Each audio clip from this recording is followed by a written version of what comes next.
Un estrato en cierta medida superficial de lo inconsciente es sin duda personal.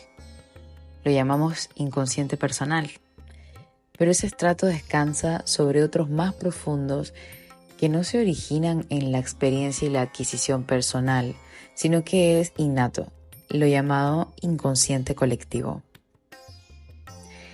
Este es el extracto de un texto de la obra de Carl Jung conocida como Arquetipos e Inconsciente Colectivo.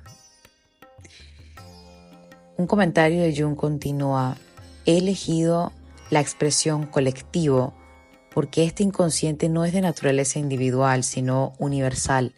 Es decir, que en contraste con la psique individual, tiene contenidos y modos de comportamiento que son, en latín, cum grano salis, los mismos en todas partes y en todos los individuos.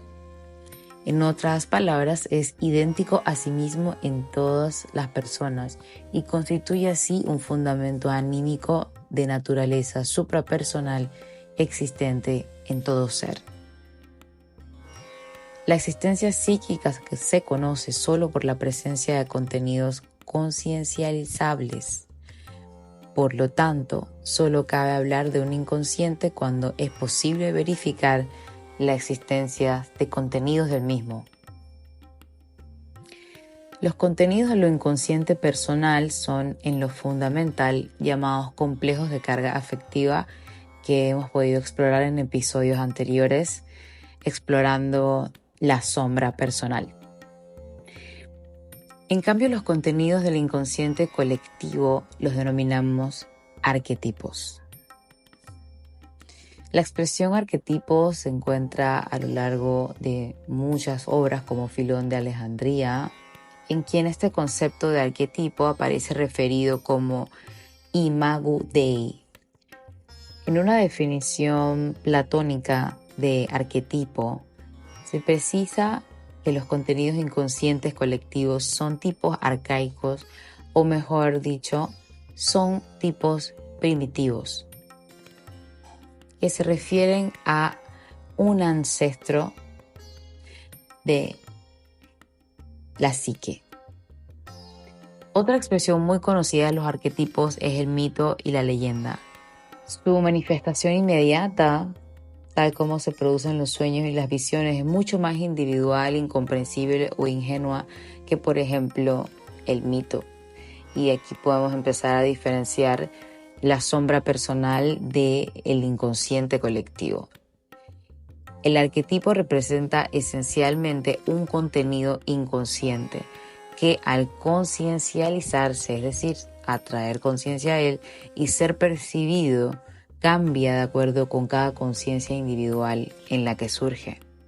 Es decir, que estos arquetipos están en constante transformación. A pesar de ser experiencias que compartimos, siempre están en una constante modificación cuando entra en interacción con un ser. Carl Jung vio estos patrones llamados arquetipos manifestados en nuestros sueños y en nuestra conducta, ya que la sombra colectiva es influenciada por nuestras experiencias ancestrales que le dieron forma a la ciencia, a la religión y a la moralidad.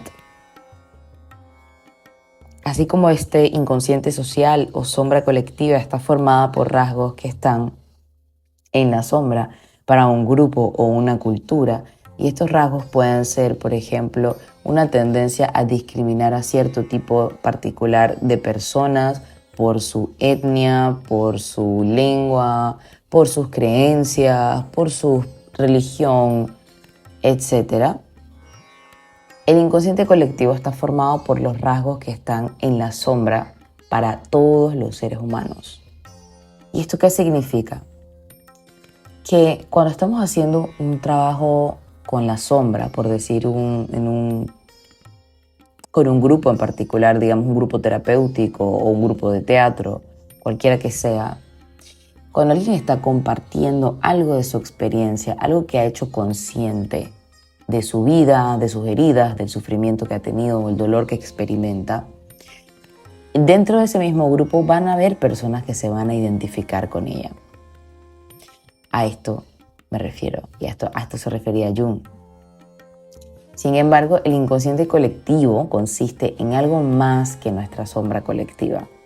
Contiene todos los rasgos de los que los seres humanos aún ni siquiera son capaces. Si te gusta la ciencia ficción como a mí, imagina que dentro de unos cientos de años los humanos puedan leer los pensamientos de los demás sin hablar. Si eso está en nuestro camino, entonces ahora mismo esa habilidad está en la sombra para los seres humanos. Esto se debe a que el colectivo es realmente una fuente de todo lo que los humanos pueden ser. Garantiza que cada ser humano tenga acceso a una energía soberana para la aceptación y la motivación de distintos arquetipos.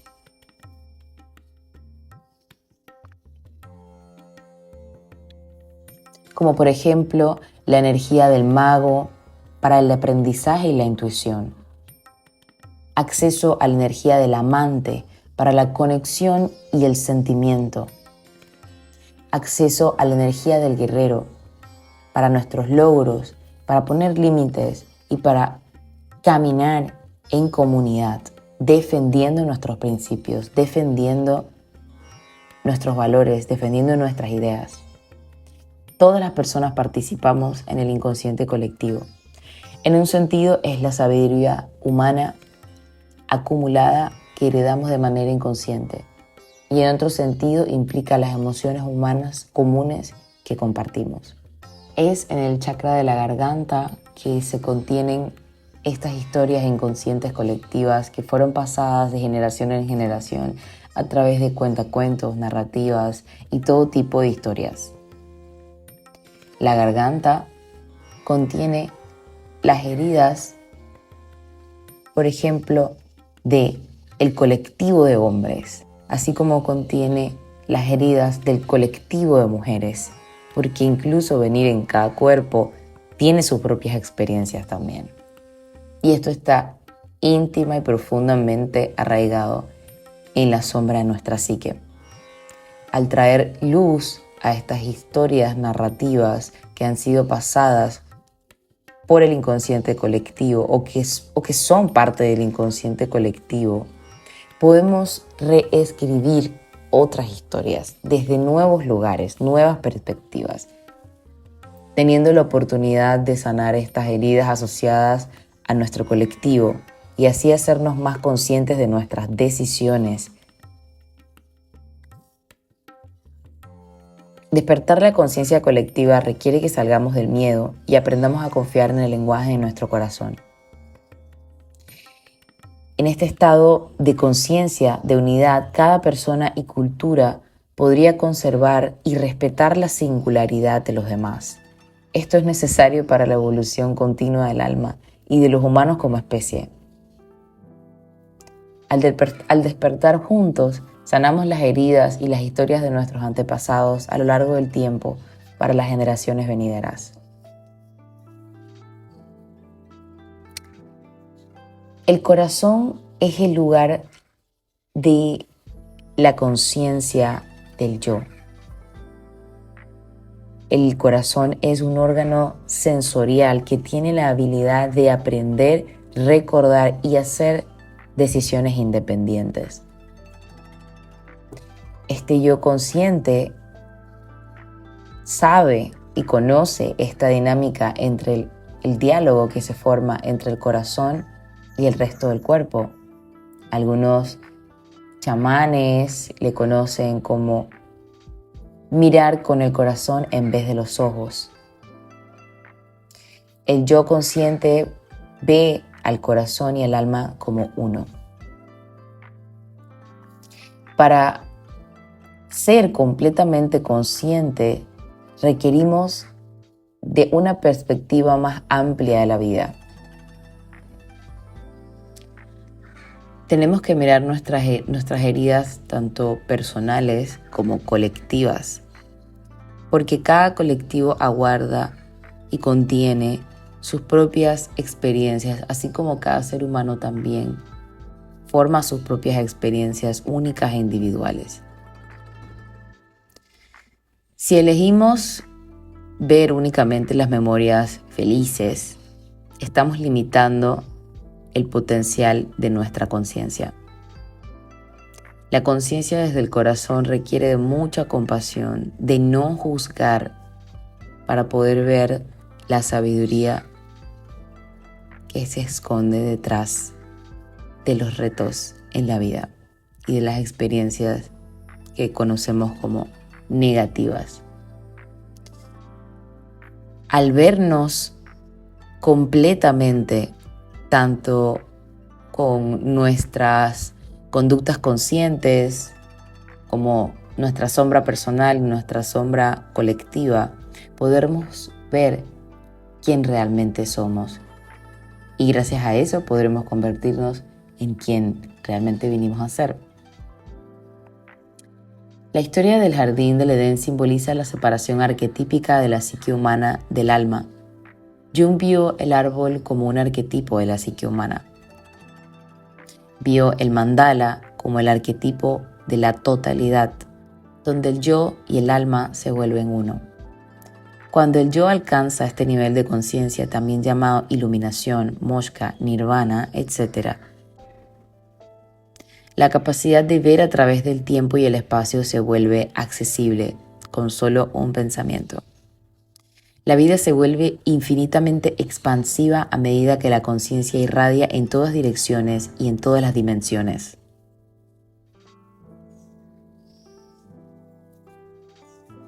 No hay preocupaciones, ni pretensiones, ni prejuicios, ni ideas, ni ego. Simplemente somos, en unión con el todo. Es mucho más fácil identificar la sombra colectiva en torno a los estereotipos, las creencias, limitaciones, tabúes que se tienen en cuanto a temas en particular, por ejemplo, como la sexualidad. En algunos países, ver un cuerpo desnudo puede ser completamente normal y no genera ningún tipo de pudor, pero en países como el mío, por ejemplo, en Panamá, que una mujer salga desnuda a la calle o que un hombre salga desnudo a la calle no va a pasar desapercibido y nadie lo va a ver como algo normal. Completamente. Es anormal que eso ocurra y que sea visto con normalidad. Entonces, esto es parte de nuestra sombra colectiva. Esto puede sonar como que estamos sobregeneralizando o midiendo a todas las personas con la misma regla. Si bien es cierto que no todas las personas de una cultura van a pensar o van a vivir acorde a estos tabúes, ideas, creencias, la gran mayoría sí lo hace. Incluso, aunque yo no tenga esta perspectiva del cuerpo con rechazo, con tabú, puede que en algún nivel de mi conducta, ya sea en la intimidad o en una relación en pareja, puede que aflore estas creencias propias de mi cultura y que sienta un poco de pena, por ejemplo, hacia el reconocimiento de un cuerpo desnudo, de mi cuerpo desnudo, por ejemplo. Y estas represiones que han ocurrido a lo largo de la historia en torno a la sexualidad han traído un sinnúmero de conflictos a nivel social. No necesitamos ir tan lejos tampoco para identificar esta sombra colectiva. Me la encuentro todo el tiempo en terapia cuando muchas personas admiten que su grupo familiar o su grupo incluso de amistades ven el trabajo emocional o atender la salud mental como algo que únicamente hacen las personas que están locas o que están profundamente distorsionadas mentalmente. Mientras que la mirada mainstream o la más aceptada apoya la prescripción de drogas para alterar el comportamiento en vez de buscar la raíz de ese comportamiento dentro de la mente. Mientras que hay otras personas como yo, por ejemplo, y así como yo, hay muchas otras que ven el trabajo con la sombra o el trabajo emocional como un aspecto de nuestra vida que nos ayuda a ser más felices. Así como hacer un trabajo consciente de nuestra sombra personal y de nuestra sombra colectiva, traer realmente conciencia al inconsciente colectivo es bastante complicado. Es muy complicado porque estamos como entrando en este reino de los arquetipos que tiende a ser bastante abstracto y poco comprendido, por lo general muchísimo más explorado en los mitos y en las leyendas. Y de este trabajo se ocupó Carl Jung en gran medida a lo largo de su vida. Toda esta información ha sido extraída de su libro Arquetipos e Inconsciente Colectivo. Si vamos un poco más profundo dentro del inconsciente colectivo, podríamos incluso empezar a comprender cuáles son esos mecanismos psicológicos que le dan inicio o que sostienen la conducta genocida, por ejemplo. Cómo el odio y la violencia colectiva nos ofrecen también una posibilidad de reflexionar en cómo la humanidad confronta e integra estos aspectos más oscuros de lo que somos, y así poder forjar otro futuro en el que sanar nuestras heridas y buscar una vida pacífica sea la norma. En una entrevista que le hizo Howard Phillips en 1939 a Carl Jung, le preguntó lo siguiente: Dr. Jung, ¿cómo mantienes la paciencia con nosotros y nuestros pequeños problemas cuando Europa se está cayendo a pedazos y tienes trabajo de importancia mundial? A lo que Jung respondió: es verdad, pero también lo que es el hombre en paz consigo mismo, que se acepta a sí mismo, contribuye en una cantidad infinita al bien del universo. Atiende tus conflictos privados y personales y reducirás una millonésima parte del conflicto mundial. Si te gustó este tema y te agrada este tipo de contenido, recuerda suscribirte al canal, dale like y cuéntame en los comentarios qué preguntas surgieron o qué surgió por tu cabeza mientras escuchabas tanta información en torno a arquetipos, inconsciente personal, inconsciente colectivo, sombra colectiva. Si te gustaría que continuara profundizando en este concepto, también déjamelo saber en los comentarios y lo voy a tomar en cuenta. Por ahora, me despido y nos vemos en un próximo episodio. Gracias por escuchar hasta el final.